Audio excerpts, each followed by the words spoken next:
പച്ച കള്ളമാണ് അദ്ദേഹം ആ പോസ്റ്റിൽ എഴുതിയിട്ടുള്ള കാര്യങ്ങളെല്ലാം. 77-ലെ തെരഞ്ഞെടുപ്പിനെ കുറിച്ചാണ് പറയുന്നത്. 77-ലെ രാഷ്ട്രീയ സാഹചര്യം എന്താണ്, അന്നത്തെ സഖ്യം എങ്ങനെയായിരുന്നു, ധാരണ എങ്ങനെയായിരുന്നു, ചരിത്രബോധത്തിൻ്റെ കണികയുള്ള ഏതൊരാൾക്കും അറിയാം. 75-ൽ അടിയന്തരാവസ്ഥ പ്രഖ്യാപിക്കുന്നു.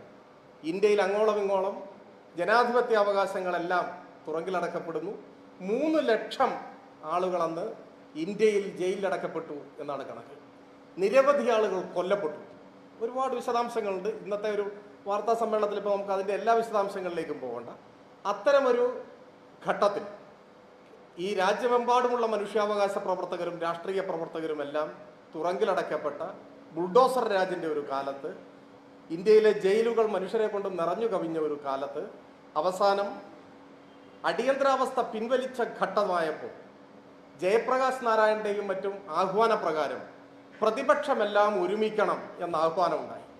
ആ ആഹ്വാനത്തിൻ്റെ ചുവട് പിടിച്ച് അന്ന് ഇന്ത്യയിലെ പ്രധാന പ്രതിപക്ഷ പാർട്ടികൾ എല്ലാം പിരിച്ചുവിട്ട് ജനതാ പാർട്ടി രൂപീകരിച്ചു. ഏതൊക്കെ പാർട്ടി? ഭാരതീയ ലോക്ദൾ, സ്വതന്ത്ര പാർട്ടി, സോഷ്യലിസ്റ്റ് പാർട്ടി, സംഘടനാ കോൺഗ്രസ്, ഇതൊക്കെ അന്ന് പിരിച്ചുവിട്ടു. എന്നിട്ട് രൂപീകരിച്ചതാണ് ജനതാ പാർട്ടി.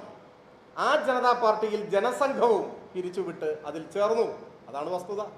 ജനസംഘം ഉൾപ്പെടെയുള്ള, സ്വതന്ത്ര പാർട്ടി ഉൾപ്പെടെയുള്ള, സോഷ്യലിസ്റ്റ് പാർട്ടി ഉൾപ്പെടെയുള്ള സംഘടനാ കോൺഗ്രസും ഭാരതീയ ലോക്ദളുമെല്ലാം പ്രവർത്തനം അവസാനിപ്പിച്ച് പുതിയ ഒരു പാർട്ടി രൂപീകരിച്ചു. ആ പാർട്ടിയാണ് ജനതാ പാർട്ടി. ഭാരതീയ ലോക്ദളിൻ്റെ ചിഹ്നമാണ് കലപ്പയേന്ത്യ കർഷകനാണെന്ന് തെരഞ്ഞെടുപ്പിൽ മത്സരിക്കാൻ ഉപയോഗിച്ചത്. എന്നാൽ CPIM ആ പാർട്ടിയിൽ ചേരാനോ പിരിച്ചുവിടാനോ പോയില്ല. പക്ഷേ ജനതാ പാർട്ടിയുമായി സഹകരിച്ചു. അതൊരു യാഥാർത്ഥ്യമാണ്. അന്ന് ജനസംഘമില്ല, ജനതാ പാർട്ടിയുമായി സഹകരിച്ചിട്ടുണ്ട് ആ തെരഞ്ഞെടുപ്പിൽ. അത് 77-ലെ തെരഞ്ഞെടുപ്പാണ്. എന്നാൽ 77-ൽ ജനതാ പാർട്ടി എന്ന് പറയുന്നത് മതനിരപേക്ഷ സ്വഭാവത്തോടുകൂടി നിലനിന്നൊരു പാർട്ടിയാണ്. അധികം കഴിയുന്നതിന് മുൻപ് അതിലുള്ള ചില ആളുകൾ RSSുമായി ബന്ധം പുലർത്തുന്നു, അല്ലെങ്കിൽ RSSുകാരാണ് എന്ന നിലയിലുള്ള ചർച്ചകൾ ഉയർന്നു വന്നു. അതൊരു വസ്തുതയാണ്. 79-ൽ കേരളത്തിൽ നിയമസഭാ ഉപതെരഞ്ഞെടുപ്പ് നടക്കുന്നു. 4 മണ്ഡലം: കാസർഗോഡ്, തലശ്ശേരി, തിരുവല്ല, പാറശാല. ആ ഘട്ടത്തിലാണ് ഈ ചർച്ച സജീവമാകുന്നത്. അന്നാണ് EMSന്റെ ചരിത്രപ്രസിദ്ധമായ പ്രഖ്യാപനം വരുന്നത്: ഞങ്ങൾക്ക് RSS വോട്ട് വേണ്ട എന്നാണോ അത്തരമൊരു ചർച്ച ഉയർന്നത് അന്ന്. അപ്പോഴേക്ക് അടിയന്തരാവസ്ഥ കാലത്ത് രൂപീകരിക്കപ്പെട്ടത് പ്രതിപക്ഷ കക്ഷികളുടെ കൂട്ടായ്മയാണ്. അതിൽ RSSും ഇല്ല, അതിൽ BJP പിൽക്കാലത്താണല്ലോ വരും. BJPയും ഇല്ല, ജനസംഘവും ഇല്ല, ജനതാ പാർട്ടി മാത്രമാണ്. ജനതാ പാർട്ടിയോട് ഞങ്ങൾ സഹകരിച്ചിട്ടുണ്ട്.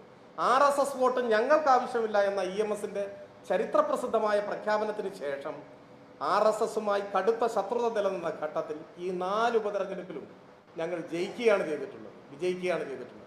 പിന്നെ 77-ൽ പിണറായി എന്നൊക്കെ പറഞ്ഞു. പിണറായി ആദ്യമായിട്ട് 77-ലാണോ MLA ആവുന്നത്? ആരോടാണ് ഇതൊക്കെ പറയുന്നത്? പിണറായി ആദ്യമായി നിയമസഭയിലേക്ക് അംഗമാകുന്ന 77-ലാണോ? 7 കൊല്ലം മുമ്പ് 70-ലാണ്. ആരോടൊക്കെ മത്സരിച്ച്? ഈ കോൺഗ്രസിനോടും ജനസംഘത്തോടും മത്സരിച്ച് അവരെ തോൽപ്പിച്ചിട്ടാണ് നിയമസഭയിലേക്ക് വരുന്നത്. ആ കാലത്തുടനീളം കണ്ണൂരിലും പരിസര പ്രദേശങ്ങളിലും RSSും CPMും തമ്മിൽ കടുത്ത സംഘർഷങ്ങളും വലിയ തോതിൽ വാർത്തക്കിടയായിട്ടുള്ള സംഭവങ്ങൾ, കുഞ്ഞിരാമൻ്റെ കൊലപാതകം ഉൾപ്പെടെ നടക്കുന്ന ഒരു ഘട്ടമാണ്. അതാണ് എന്നും മറക്കരുത്. ഇനി ഇതിൻ്റെ ബാക്കിയുണ്ട്. ആ ഫേസ്ബുക്ക് പോസ്റ്റ് മാത്രം വായിച്ചാൽ ബാക്കി അതിലില്ല. അതിനുശേഷം ഈ RSSും സ്വാധീനിക്കുന്നു ജനതാ പാർട്ടിയെ എന്ന വിമർശനം ഉയർന്ന ഘട്ടത്തിൽ ജനതാ പാർട്ടിയുമായി ഇടതുപക്ഷം ബന്ധം വിച്ഛേദിച്ചു. 80-ൽ തെരഞ്ഞെടുപ്പ് വന്നു, പാർലമെന്റ് തെരഞ്ഞെടുപ്പും നിയമസഭാ തെരഞ്ഞെടുപ്പും. 80-ലെ പാർലമെന്റ് തെരഞ്ഞെടുപ്പിൽ ഈ ജനതാ പാർട്ടിയുമായി, ഏത് അപ്പോഴേക്ക് RSS സ്വാധീനം ഉണ്ട് എന്ന് ആരോപിക്കപ്പെടുന്ന ജനതാ പാർട്ടി, പണ്ടതില്ല, ആ ജനതാ പാർട്ടിയുമായി കോൺഗ്രസ് സഖ്യത്തിൽ ഏർപ്പെട്ടു. ആ സഖ്യത്തിന്റെ കാസർഗോഡ് മണ്ഡലത്തിലെ സ്ഥാനാർത്ഥിയുടെ പേരെന്താ? ഈ ബഹുമാന്യനായ പ്രതിപക്ഷ നേതാവ് മറന്നോ? 1980-ലെ പാർലമെന്റ് തെരഞ്ഞെടുപ്പിൽ കാസർഗോഡ് മണ്ഡലത്തിലെ കോൺഗ്രസ് മുന്നണിയുടെ സ്ഥാനാർത്ഥിയുടെ പേരെന്താ? ആ പേര് O. രാജഗോപാലൻ എന്നാണ്. O. രാജഗോപാൽ. O. രാജഗോപാലിന് വോട്ട് പിടിച്ച് നടന്നവരാണ് കോൺഗ്രസ് എന്നോർത്ത് വെച്ചോളണം. ആ സമയത്ത് തന്നെ നിയമസഭാ തെരഞ്ഞെടുപ്പ് നടന്നു. ഈ KG മാരാർ ആ തെരഞ്ഞെടുപ്പിലും സ്ഥാനാർത്ഥിയായിരുന്നു. പെരിങ്ങളം മണ്ഡലത്തിൽ അന്ന് കോൺഗ്രസ് മുന്നണിയുടെ സ്ഥാനാർത്ഥിയായ RSSുകാരൻ KG മാരാരെ പെരിങ്ങളത്ത് തോൽപ്പിച്ചയാളാണ് ഇന്ന് എലത്തൂരിൽ മത്സരിക്കുന്ന ഇടതുപക്ഷ സ്ഥാനാർത്ഥി AK ശശീന്ദ്രൻ. അന്നും ഇന്നും ഇടതുപക്ഷത്തിന്റെ സ്ഥാനാർത്ഥിയായിരുന്നു. അന്ന് എടക്കാട് മത്സരിച്ച സ്ഥാനാർത്ഥിയാണ് മുൻ KPCC പ്രസിഡന്റ്. കോൺഗ്രസിന്റെ സ്ഥാനാർത്ഥിയായിട്ടല്ല, ജനതാ പാർട്ടിയുടെ സ്ഥാനാർത്ഥിയായിട്ട്. അന്ന് ചവറയിലും ഒറ്റപ്പാലത്തും RSSന്റെ നേതാക്കളാണ് സ്ഥാനാർത്ഥികളായി മത്സരിച്ചത്, കോൺഗ്രസ് മുന്നണിയുടെ സ്ഥാനാർത്ഥിയായിട്ട്. അവരെ പരാജയപ്പെടുത്തിയവരാണ് ഇടതുപക്ഷം. അപ്പോൾ ഇതാണ് ഇവരാരോപിക്കുന്നതിലെ കാര്യം. ഞങ്ങൾ സഹകരിച്ചത് 77-ൽ ജനതാ പാർട്ടിയുമായിട്ടാണ്.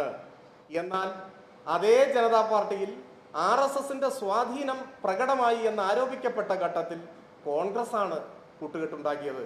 അന്ന് രാജഗോപാലും KG മാരാരും അവരുടെ മുന്നണിയിലെ സ്ഥാനാർത്ഥികളാണ്. EMS മറ്റാരെങ്കിലുമോ നിങ്ങൾ ഈ പറയുന്ന നേതാക്കന്മാരോടൊപ്പം ഇരുന്നിട്ടുള്ളത് 77-ൽ ജനതാ പാർട്ടിയുടെ നേതാക്കന്മാരായിരിക്കുമ്പോഴാണ്. അത് അടർത്തി മാറ്റുമ്പോൾ 80-ലെ അവരുടെ മുന്നണി സ്ഥാനാർത്ഥിയാണ് ഈ മാരാർ എന്ന് മറന്നുപോയത്. പിന്നെ മാരാർ എഴുതിയ ആത്മകഥയുണ്ടല്ലോ, അതാണ് മറന്നുപോയത്. മാരാരെഴുതിയ ആത്മകഥയിൽ ഒരധ്യായം പാഴായ പരീക്ഷണങ്ങളാണ്. അത് വായിച്ചാൽ എന്തായിരുന്നു കോൺഗ്രസും RSSും തമ്മിലുള്ള അന്തർധാര, രഹസ്യ ബാന്ധവം. ഞാൻ നേരത്തെ പറഞ്ഞതൊക്കെ പരസ്യമാണ്. പരസ്യമായിട്ടുള്ള കാര്യങ്ങൾ ആരോപണമല്ല, അത് വസ്തുതയാണ്. പട്ടാമ്പിയും പാലക്കാടും ബേപ്പൂരും വടകരയും ഒക്കെ പറഞ്ഞത് യാഥാർത്ഥ്യങ്ങളാണ്. എന്നാൽ രഹസ്യധാരണകളുടെ ആഴവും വ്യാപ്തിയും അത് ഈ KG മാരാർ തന്നെ വ്യക്തമാക്കിയിട്ടുണ്ട്. അദ്ദേഹം തന്നെ KG മാരാരുടെ ചിത്രമൊക്കെ എടുത്ത സ്ഥിതിക്ക് അദ്ദേഹത്തെ വിശ്വാസമായിരിക്കുമല്ലോ. അപ്പോൾ അത് വായിച്ചു കഴിഞ്ഞാൽ ബാക്കി എല്ലാ വിശദാംശങ്ങളും അതിലുണ്ട്. ഇനി അതൊക്കെ പോട്ടെ. ഈ നിയമസഭാ തെരഞ്ഞെടുപ്പ് കോൺഗ്രസിന്റെ സംഭാവനയല്ലേ 14 NDA സ്ഥാനാർത്ഥികൾ. ഈ നിയമസഭാ തെരഞ്ഞെടുപ്പിൽ മത്സരിക്കുന്ന BJP മുന്നണിയുടെ 14 സ്ഥാനാർത്ഥികൾ കോൺഗ്രസ് നൽകിയ സംഭാവനയാണ് സമീപ സമയത്ത്. ഇനി അതൊക്കെ പോട്ടെ. നമ്മളിപ്പോൾ സംസാരിക്കുന്ന ഈ എറണാകുളം ജില്ലയിലെ കുന്നത്തനാട് വടവുകോട് പുത്തൻകുരിശ് ഗ്രാമപഞ്ചായത്ത് NDA ഘടകകക്ഷിയായിട്ട് ഇപ്പോൾ മാറിയിട്ടുള്ള 2020യുമായി ചേർന്നല്ലേ കോൺഗ്രസ് ഭരിക്കുന്നത്. എന്നിട്ട് ഡീലിനെ കുറിച്ച് പഠിപ്പിക്കാൻ വരിക. ആദ്യം NDA ഘടകകക്ഷിയുടെ പിന്തുണയോടെയുള്ള പഞ്ചായത്ത് ഭരണം അവസാനിപ്പിക്കാൻ പറ പ്രതിപക്ഷ നേതാവിന്. അതിൻ്റെ തൊട്ടപ്പുറത്ത് മറ്റത്തൂര് നമ്മൾ ഒരുപാട് ചർച്ച ചെയ്തതാണ്. ഇപ്പോഴും കൈപ്പത്തി അടയാളത്തിൽ ജയിച്ച കോൺഗ്രസ് നേതാവല്ലേ മറ്റത്തൂർ ഗ്രാമപഞ്ചായത്തിന്റെ വൈസ് പ്രസിഡന്റ്, താമര അടയാളത്തിൽ ജയിച്ച BJPയുടെ പിന്തുണയോടെ. എത്രയിടത്ത്? ഞാൻ എറണാകുളം തൊട്ടടുത്ത് തൃശ്ശൂരും മാത്രമേ പറഞ്ഞിട്ടുള്ളൂ. ഇപ്പോഴും പ്രബലമായി നിൽക്കുന്ന RSS കോൺഗ്രസ് ഡീലിന്റെ സാക്ഷ്യപത്രങ്ങൾ നമ്മുടെ ചുറ്റുമുണ്ട്.